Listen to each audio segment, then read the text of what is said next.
Greetings, and we're in the home stretch. So this is our sort of last major piece of content. We'll do some summarization and large view next week, and then it'll be Thanksgiving, and then we'll be done. So anyway, let's talk about corrosive AI. You might have seen it on the schedule and wondered, what's that? And then you probably read the article and said, what's this have to do with cultural heritage organizations? This is all about politics. But what we're going to talk about is what is corrosive AI and that paradox, particularly because many cultural heritage organizations, at least in the United States, but internationally, are government organizations. They are part of municipal governments, they're part of town governments, they're part of federal governments, they're part of government institutions. And something very interesting is happening, where we're seeing, and we'll get into this, but just to give away the ending, while we're seeing a rapid decline in institutions, particularly government institutions of all types, but also places like corporations, that's not the trend of what's happening in cultural heritage. What we're seeing in libraries, museums, and archives is actually maintained and in some cases increased trust. And so what we need to do is examine and find out what that paradox is about. Is that something that is just the other shoe hasn't fallen yet? Is that something that can be learned from? But that's what we're going to do. So how are we going to do this? Well, the agenda for the day is we're going to talk about the crisis of institutional trust and then a role of libraries, archives, and museums, how we can look at this explanation and validity of that. In other words, is this a real thing? Is this not a real thing? How the library, archives, and museums, how our cultural heritage institutions are building that trust in terms of how they operate. Finally, what are some of the strategies that can be put towards other government institutions, and a few strategic recommendations. So with that, let's jump into it.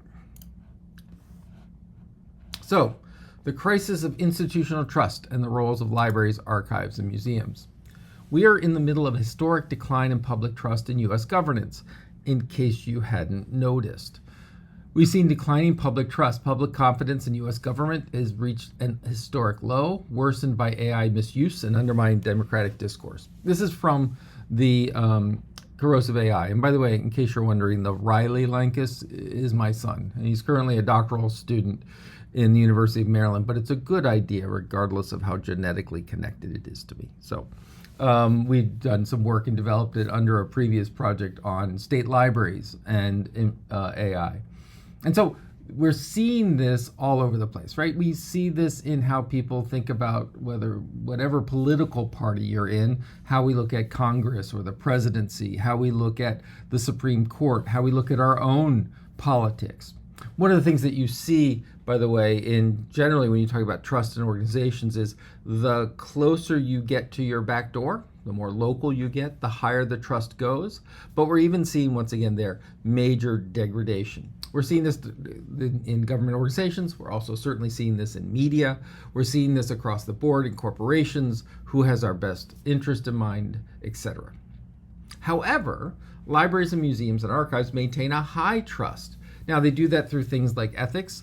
We'll talk about neutrality a bit, but that idea at least of objectivity, privacy, and transparency principles, and how they're governed. Frameworks for nonpartisan and ethical blueprint, reforming government institution, restore trust. In other words, it'd be really interesting to say, what if we ran Congress more like a library? What if the presidency was more like a museum? What if the judiciary was more like an archive? What are the things that we can learn from it?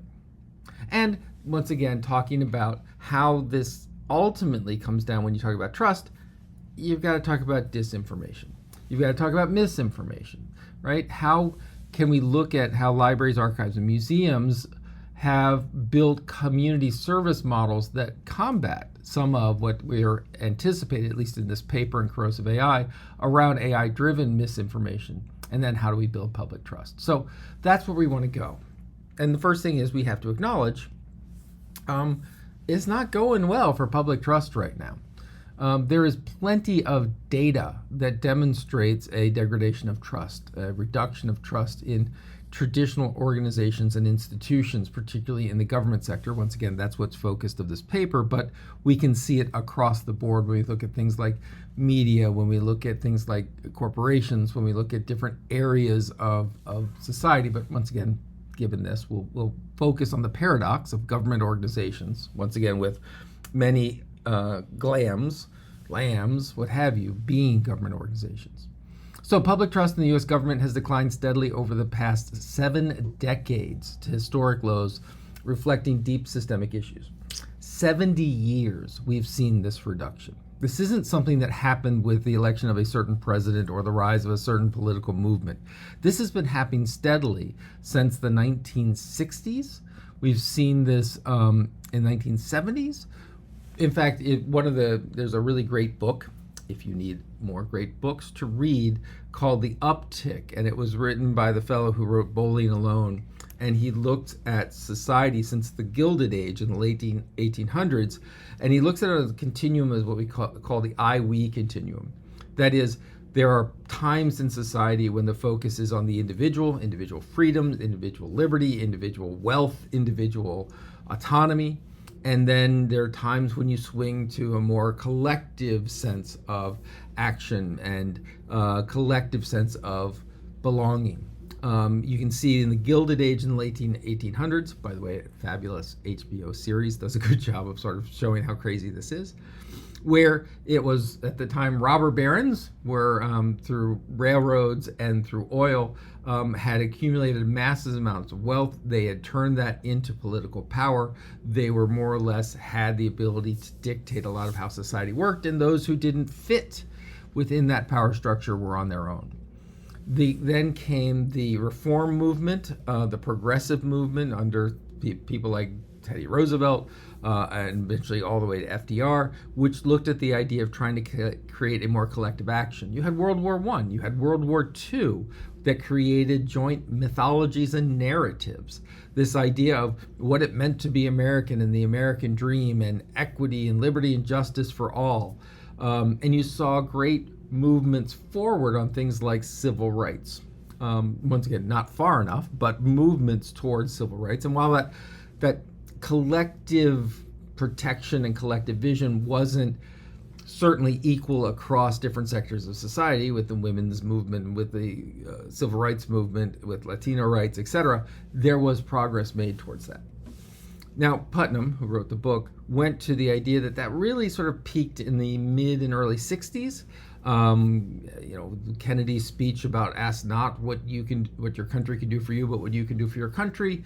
That idea that we were all in this together, but then starting with Vietnam War, starting with different political structures, starting in higher education, for example, with the introduction of tuition, where public education used to be publicly funded, and what we saw in the 1960s was a pullback on public dollars in public education, and that shifted things to tuition, which eventually shifted things to debt, which eventually shifted a whole model of socioeconomic viability, who could afford to go into it. And Putnam would argue we're still on the trajectory from the we peak to a new I peak, around the idea of sort of a new Gilded Age, where maybe it's the tech folks and AI bros that are really pushing the new sort of concept of robber barons and such. So we've seen a long-term erosion in trust. Watergate. What were the different political fallouts? What were the sort of political scandals, etc.? We see this happen not sort of generally, but we can break it down into specific numbers, looking at polling data where you see branch-specific trust levels, right? So 32% trust in the legislative branch, 41% in the executive, and almost always that's ideologically driven. In other words, they tend to switch which 41 depending on the political party of those who hold that office. 49% in judicial, though once again, it's also not in the right direction. And we're seeing a polarization of trust. That idea that political polarization and trust can fluctuate sharply. So once again, right now, there are people in the red states that really feel a lot of trust in government, the blue states not so much, and that was different a year ago. And one thing I'd like to point out sort of on the political sphere, and once again, LAMs are often political organizations, setting culture or describing things of political hotspots, part of government organizations, etc. One of the things we're seeing is not so much a polarization. That's the story that lots of people like to tell, that they're sort of becoming more Republican and more Democrat and polarizing. In fact, what we're seeing is fragmentation, but because we only have a two-party system, all the different aspects and interests and what have you tend to get lopped into these polar distinctions. But you have far right and far left and MAGA Republicans and conventional Republicans and liberal Democrats and democratic socialists and what have you. You're seeing this fragmentation. And people are becoming more and more weary and wary of trusting people outside of their particular camp. Right? So this is the trust environment that we're entering into. And into this environment, once again, as discussed in the article, we then throw in artificial intelligence, right? We throw into this smoldering fire, we throw into the gasoline of AI, right? So the corrosive AI concept is that generative AI in particular accelerates trust erosion faster than past misinformation challenges. In other words, we've always talked about the erosive capability or corrosive capabilities of things like disinformation and misinformation, bots, social media, these kinds of things. And corrosive AI says AI is going to make it go even faster. And once again, generative AI, and even within there, commercially available generative AI. And how? Through things like deepfake and synthetic content. AI enables the creation of deepfakes.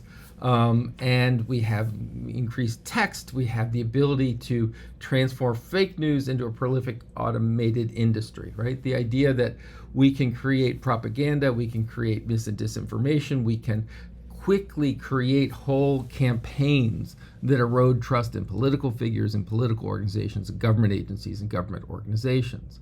And with the existing network of social media, this really allows actors, bad actors, to use AI to rapidly distribute this kind of information and do it on a very micro level, right? So take the idea of social media where you can target and really closely target a given demographic, a given ideology, a given person, and with AI being able to take contents and talking points and quickly generate content to bombard that person with, we have the ability to now to rapidly begin to erode trust at a very fine level, right? And this is leading to the idea, pardon me,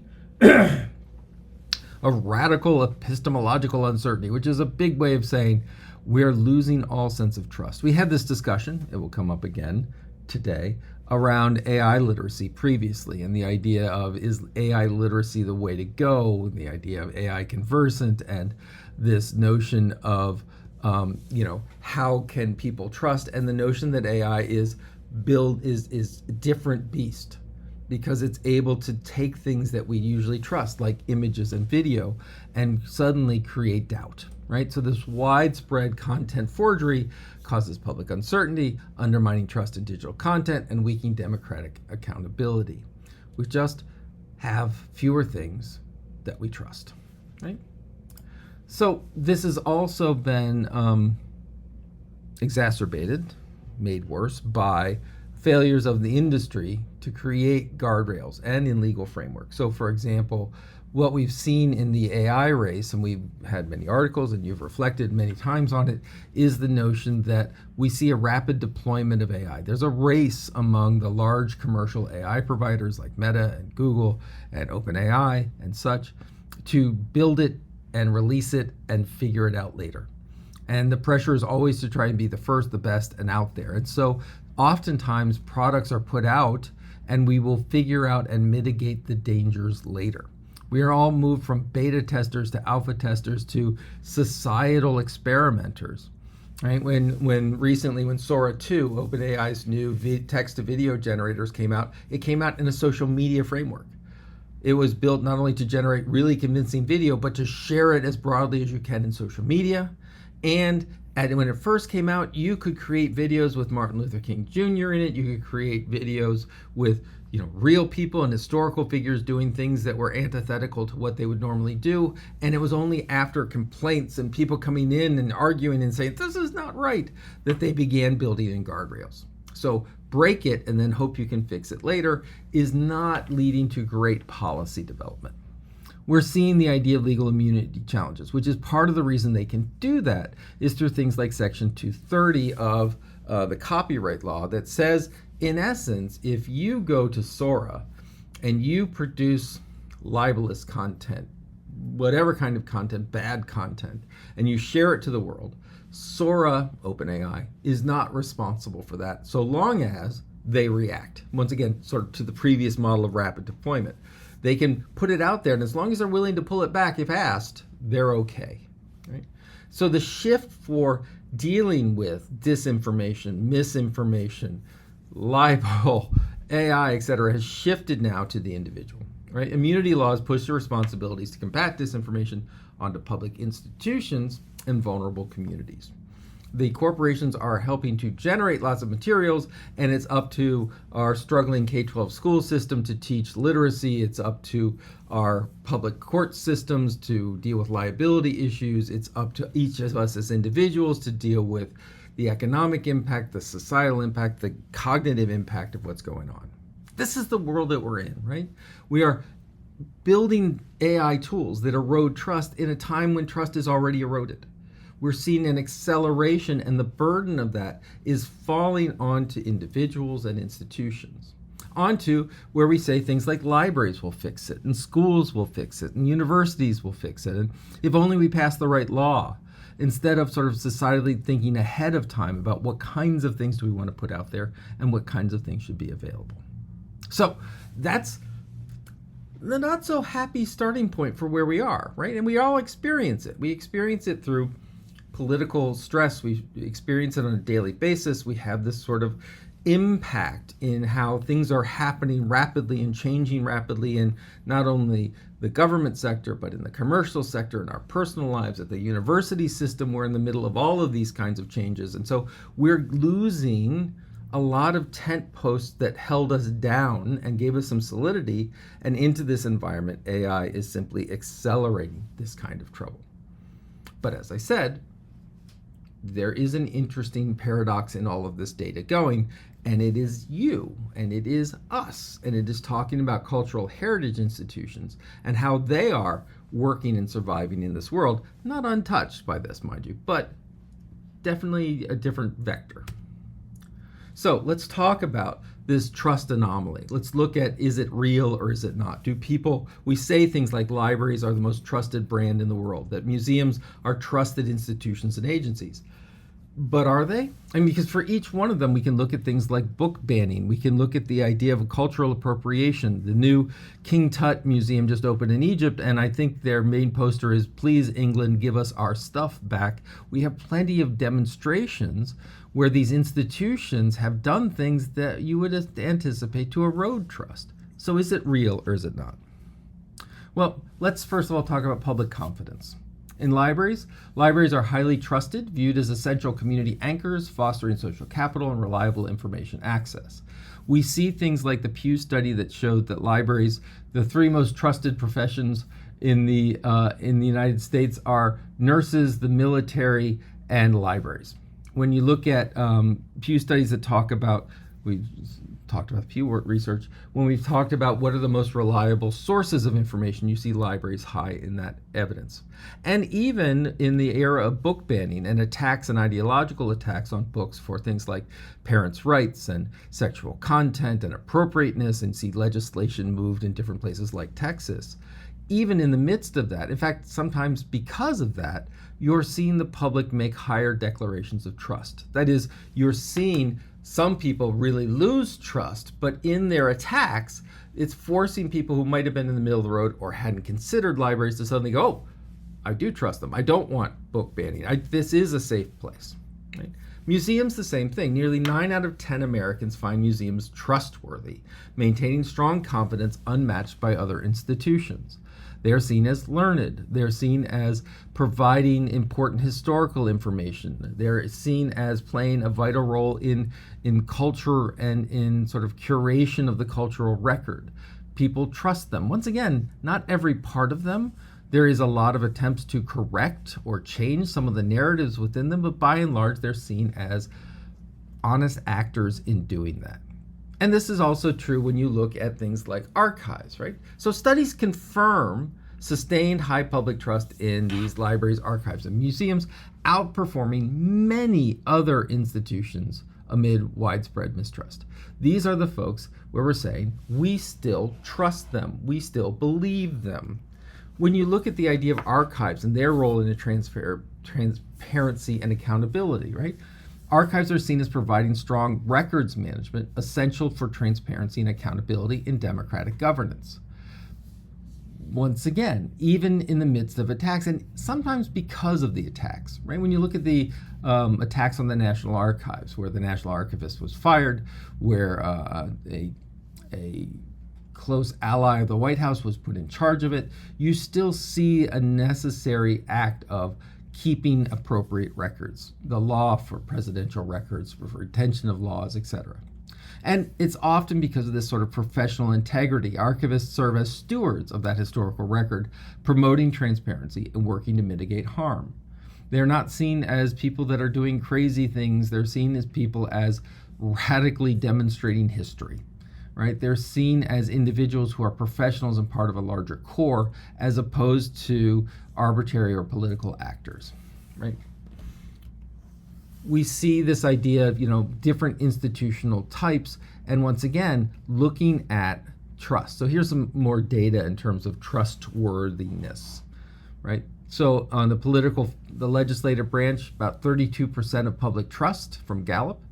The executive branch, about 41%, that's Gallup, but once again, that's asking generally. If you obviously look at more political polling, you will see things like 38% and these kinds of numbers in terms of approval and disapproval. Whereas libraries and museums, the AAM came up with 90% trustworthiness. And even some that are slightly different, when you look at libraries and museums, you find 74% out of the Pew study. They're still bucking the record. They're still going in the opposite direction as the government institutions that they run. Now, why? Well, government funding and affiliation, right? Libraries, archives, and museums receive funding from local, state, and government institutions, yet they maintain structural ties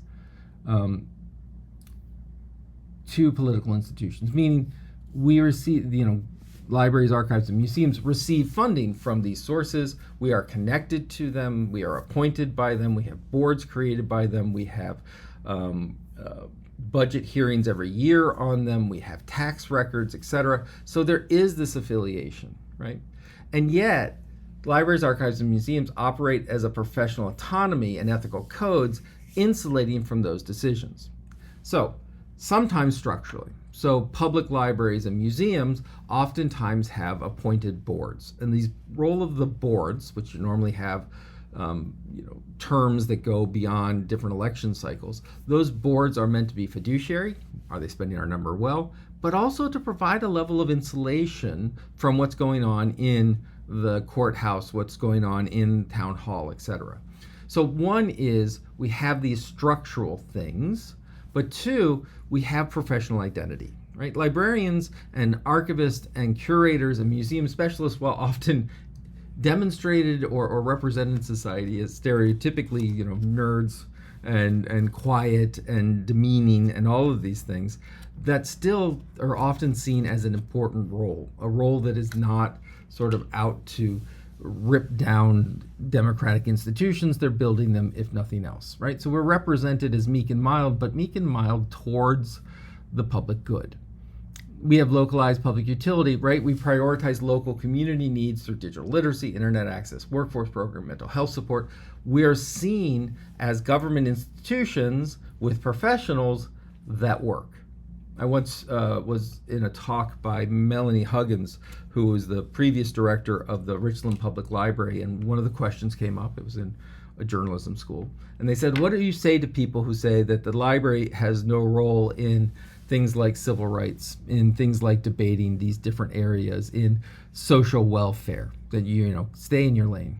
And Melanie thought for a moment. She goes, well, our take is that we are really, really thrilled if the rest of elected government takes these issues on. But until then, we're the only ones who are going to step up. And so we're going to step up. We saw this in trust. There was a sort of, we like to talk about it as an economic experiment. But at one point, Kansas in the early 2000s and 2010s went through an attempt to massively downsize state government. sort of a precursor to Doge, and the idea of giving the taxpayer monies less, etc. And it led to real reduction in social societal services, and it led to a great reduction in trust in state government and city government. And Gina Millsap, who was the director of the Topeka, Kansas Public Libraries, once again said, well, we're going to step up, and we're going to create this idea of sort of government philanthropy and literacy efforts and feeding efforts, and we're going to work with the United Way, and we're going to become the functional government. So we can demonstrate how the government should work. And we do that because we are trusted civic institutions. We build trust by delivering nonpartisan, expert services, adhering to, now once again, this word neutrality is going to pop up a couple of times because it's a public perception of neutrality. So just put a little asterisk every time you hear that word, because I personally don't believe there is such a thing as neutrality. We may be intellectually honest and we may make attempts at seeing multiple sides of the view, but that's far from being neutral. And if anything, book challenges and challenges to representation in museums and archives demonstrates that we are not neutral by any means. But anyway, that idea that we have this role, that government demonstrates how it can be effective through organizations like libraries and museums and archives. These are functioning agencies even when the rest of government isn't necessarily all that functional. Now, this is an important point. I believe we've talked about it before, but I want to re-emphasize this point. That ability for the libraries, archives, and museums to demonstrate functional government is very, very, very different than looking at libraries and archives and museums as government speech. That is, yes, we're government supported, but we're a government supported First Amendment organization. That is, the role that we are funded within government to do is to educate and inform, not to propagate an ideological view or perspective. In essence, we're about information, not about propaganda. We're about learning, not about indoctrination. That's really important. Part of the reason we're trusted is because we are not seen as the mouthpiece of government. We are seen as a corrective force within government. Now, why is that really, really, really, really, really, really, really, really important right now? Well, because of what's going on in the working its way through the federal judiciary system and the around primarily book bans. So in book bans, the Llano County, about an hour, 45 minutes west of here, they drew a number of books from the collection. They did it without due process. They did it basically on the instruction of the county judge and a county counselor, and they were sued. They were sued by what's called the Llano 7, and they said that in essence, what the Llano County Public Library and Llano County government had just done was violate their First Amendment right to sort of multiple views and speech and information. That went to court, in federal court, because it was a constitutional issue, it was a First Amendment issue. That court found that there was likelihood of success. In essence, they were going to say that the county and the library had in fact violated the First Amendment rights, and they put a ban, they made them put the books back. That's the long version of this. That was appealed to the Fifth Circuit, which is the appeals court, the next one, which represents sort of a lot of the Southwest. Initially, that Fifth Circuit agreed with the initial judgment and said they had to put the books back.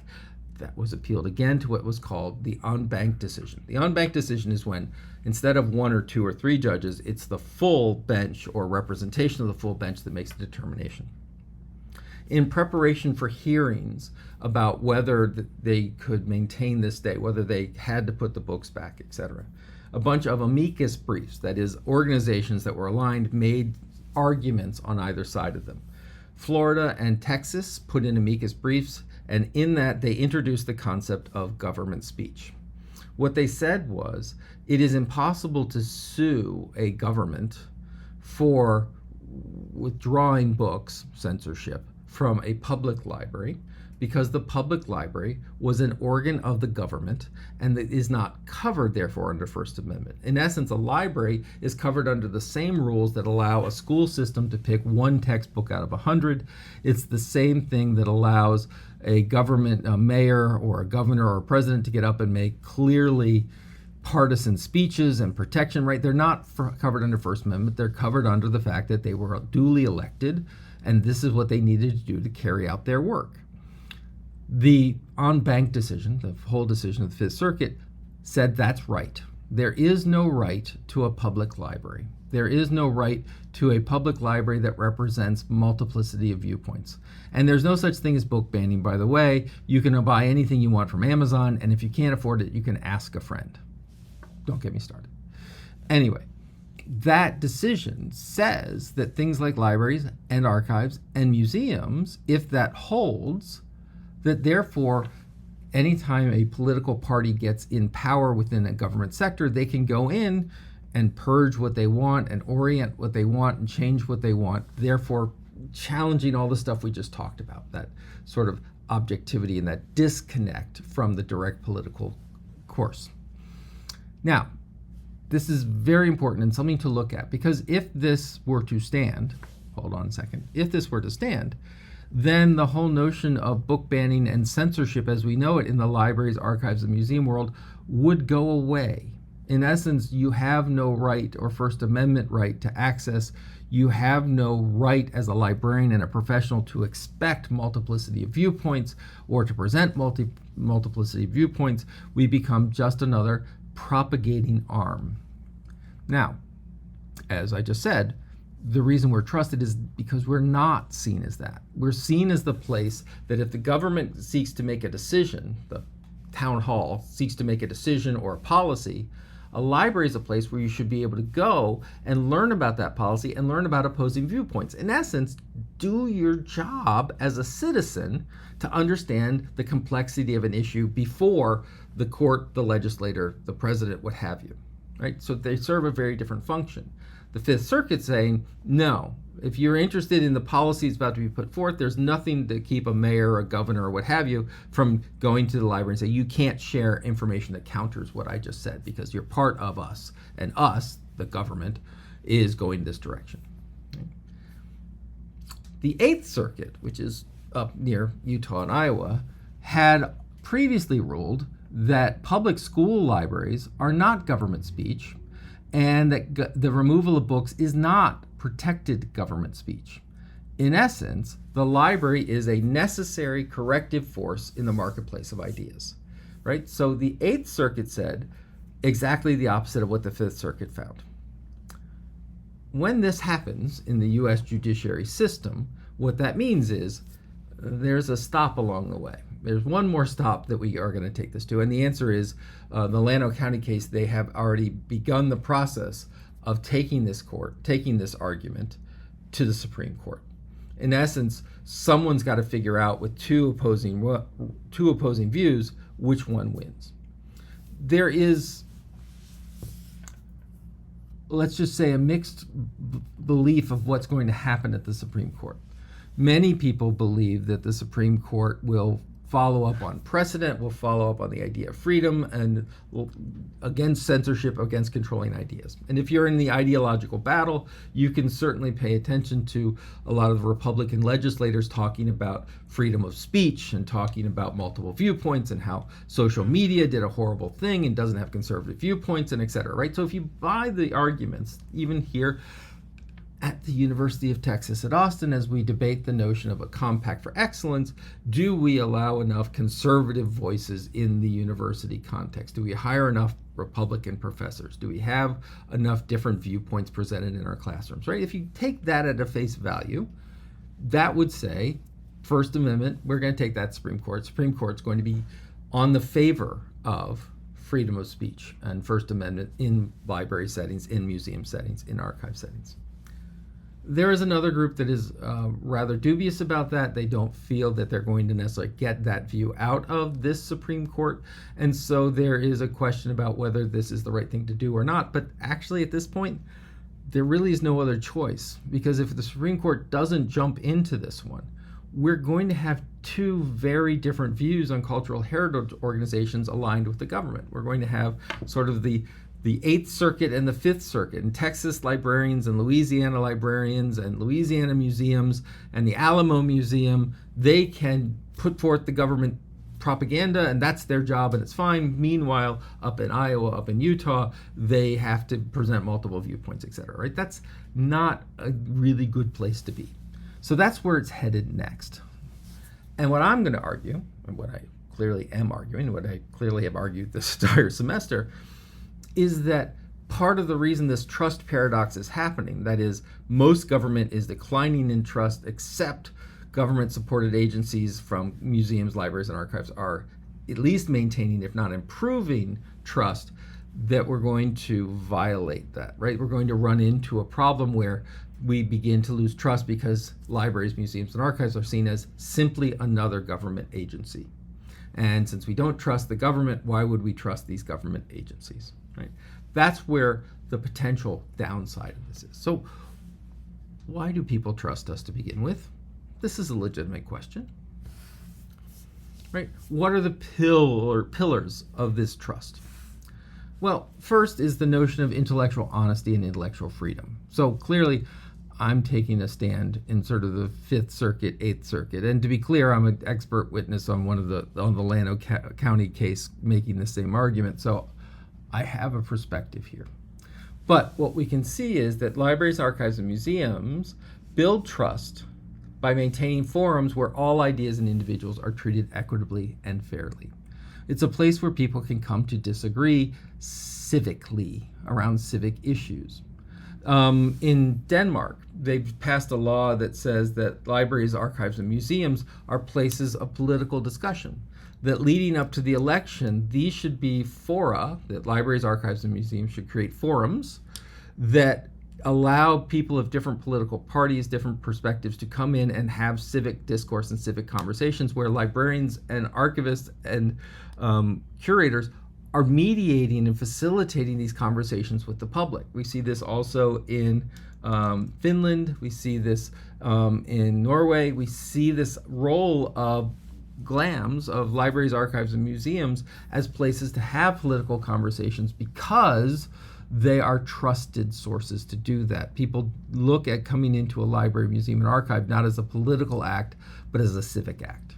You see this in things like the American Library Association's Bill of Rights that protect intellectual freedom, guarantee equal access regardless of identity beliefs. We see this in the archives' ethical stands. We see this in museum ethical stands. We see this out of UNESCO comments, the idea that we want to be places of intellectual freedom. Content neutral access, we see this at places where libraries and museums are increasingly providing information out based only on availability, not the content or viewpoints. In other words, we want to share these widely. We never can share everything as far as we want. There's dollars, there's money, ebooks have a lending fee, digitizing collections takes a lot of money, metadata, etc. So there's always this sort of operational constraint, but that constraint is based on finances, not based on ideology. This can run into interesting times. So the Virginia Library and Archives, one of the roles that the Virginia Library and Archives does is they collect the papers of governors and they digitize them and make them available. That's a lot of work. When a governor leaves office, as is about to happen, all their papers get turned over to this Virginia Library and Archives. They digitize them, collect them, they describe them. It's a huge effort. It got to the point where they just simply couldn't keep up. And so they decided that as they were sort of moving through the modern era, they would skip a governor and come back to them later, right? Because they just got new documents. It turns out the governor they skipped was the first black governor of Virginia. Not a great choice. And that led to a lot of dialogue and discussion about, you may have thought this was a resource issue, but this turns out to have a very cultural impact and a political impact. And it, rather than the library simply saying, well, that's where we did, and our current governor said that's okay or whatever, they said, let's talk about this. And they had public discussions and forums, and they had feedback, and they had expert panels, and they really worked hard to rebuild the trust. And by the way, go back and start digitizing those resources. They're going to have the exact same issue when the first female governor, now coming into office, leaves as well. So it's a place of providing access, and when we fall down, we acknowledge and we have that discussion. And the hope is, through intellectual honesty and transparency, we safeguard against polarization, right?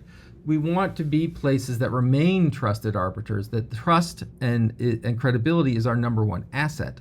And so we work very hard to maintain them. So when we do fall down, when we do make a misstep, we acknowledge, we discuss, we provide transparency, and then we correct. Professional ethics, right? Ethical stewardship in archives. Archivists follow strict ethical codes to ensure integrity and proper custody of records, right? We can be trusted with the records of a state, a city, a country, a nation, because we have these ethical standards, we demonstrate them, we live them. We provide accountability and transparency. So we see this in open data efforts and open data laws. We heard what happened at the Rijksmuseum when Saskia went in and talked about sending 1 million records free because it was the cultural heritage of the Netherlands, and so it shouldn't matter whether you can get to Amsterdam or not. They should be provided free. We see this in museum professional standards with the ICOM ethical codes ensuring transparency. We see this in a transition to electronic and digital records to allow greater access. We heard about this with Leslie Weir when she talked about the allowing the census, the Canadian census, to go online quickly using AI. So AI became a mechanism of building transparency, building public engagement, building trust within this organization, right? So once again, in the midst of this discussion about AI eroding and how do we use it, we have to constantly push, as once again, in your discussions, in the materials you've found, in the interviews we've had, we push these AI capabilities, commercial generative AI, machine, deep learning, etc. We push them against these ethical standards. We push them against our values. We push them against the notion of transparency, and we see how they hold up. That's how we begin to decide how we use these tools, or if we use these tools, not simply it does something or it doesn't. So it's not based solely on utility, it's based on utility and adherence to a mission and values and principles. These are the ways in which we build trust in our institutions, while we see the rest of our institutions that frankly don't, we see it erode. We do it through user privacy commitment. We do it through transparency. We do it through legal safeguards. We build lots of different ways of saying, look, you can trust us. Trust us. We do it in being part of the community and responding to that community, building social capital, fostering relationships and networks that enable collective community action and problem solving. People come in to learn what they can do next. So with AI literacy or AI conversant or whatever you want to call it, that notion of coming in and seeing, how do I use this? How is it going to impact me? Can I find other people interested in this domain? Can I find my other writer friends? Can I find my other historians? How can I do this? We strive to be safe spaces. We do not always, in fact, we often do not live up to our attempts, but we strive to be places where you can do that regardless of political ideology, regardless of the content or questions you may have. We build our services based on community impact, right? We demonstrate this. In the library community, one of the things is a push over the past 10 years of the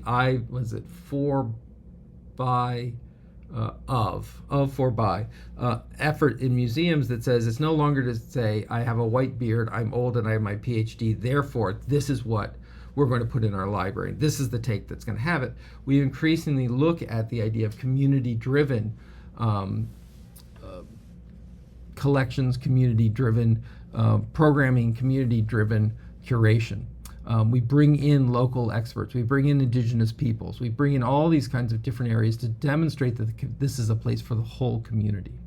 And we address local needs, right? We have libraries, we have museums that, for example, make very affordable cafes because they're in the middle of a food desert. They want to be a place where the community can come in to afford good food, as opposed to looking as a profit generating sector because they're in a downtown corridor that doesn't have a lot of accessible food within it. Those are some of the examples. The idea of libraries offering cooking classes because we give out all this wonderful nutritious food, but if you've been raised on eating processed food, you have no idea what to do with a carrot or a head of broccoli. So we begin to provide that kind of learning, that kind of information.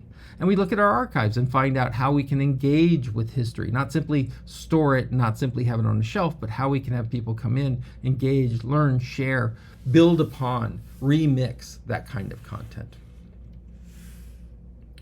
So, what could we learn around combating corrosive AI from this paradox? What can cultural heritage agencies, which are doing much better than the rest of government, how can the rest of government learn from what we're doing?